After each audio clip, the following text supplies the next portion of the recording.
नमस्कार।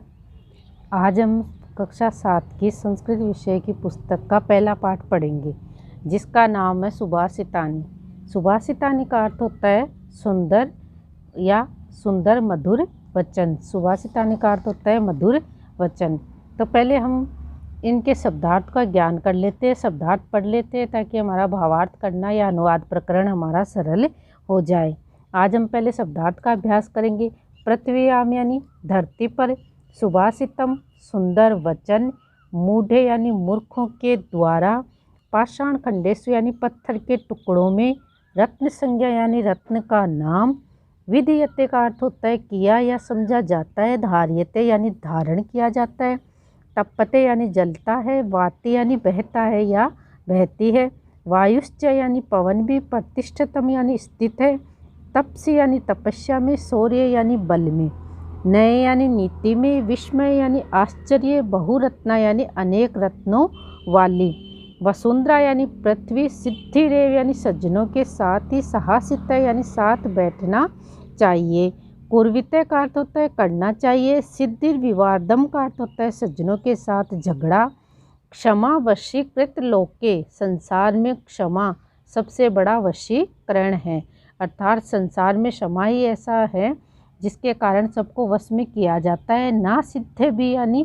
असज्जन लोगों के साथ नहीं है, धन धान्य प्रयोगेशु यानी धन धान्य के प्रयोग में, संग्रहेशु यानी संग्रह में या संगठन करने में, संचय करने में, त्यक्त लज्जा यानी संकोच या भीरुता को छोड़ने में, शांति खंड यानी शांति की तलवार। ये हमारे शब्दों के अर्थ है। इसी के आधार पर हम अपना सुभाषितानी यानी सुंदर वचन प्रथम पाठ का हिंदी अर्थ या हिंदी अनुवाद करेंगे।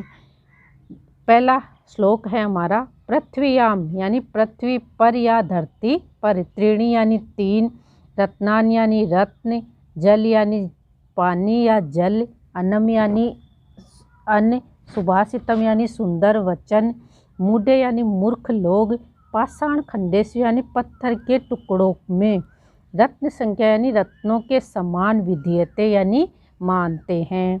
इसका अर्थ होगा, पृथ्व्याम त्रीणि रत्नानि जलम अनम सुभाषितम मूढ़े पाषाण खंडेषु रत्न संज्ञा विधीयते, अर्थात पृथ्वी पर 3 रत्न हैं, जल, अन्न और सुंदर वचन।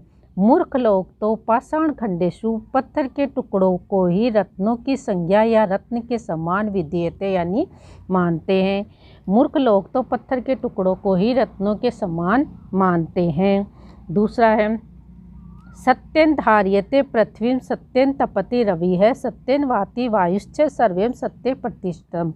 सत्यन यानी सत्य से, धार्यते यानी धारण करती है, पृथ्वी यानी पृथ्वी, सत्यन यानी सत्य से ही, तपते यानी तपता है, रवि यानी सूरज, सत्यन यानी सत्य से ही, वाति यानी बहती है, वायुश्च यानी हवा या वायु, सर्वे यानी सभी जगह, सत्य यानी सत्य ही, प्रतिष्ठितम यानी स्थित है।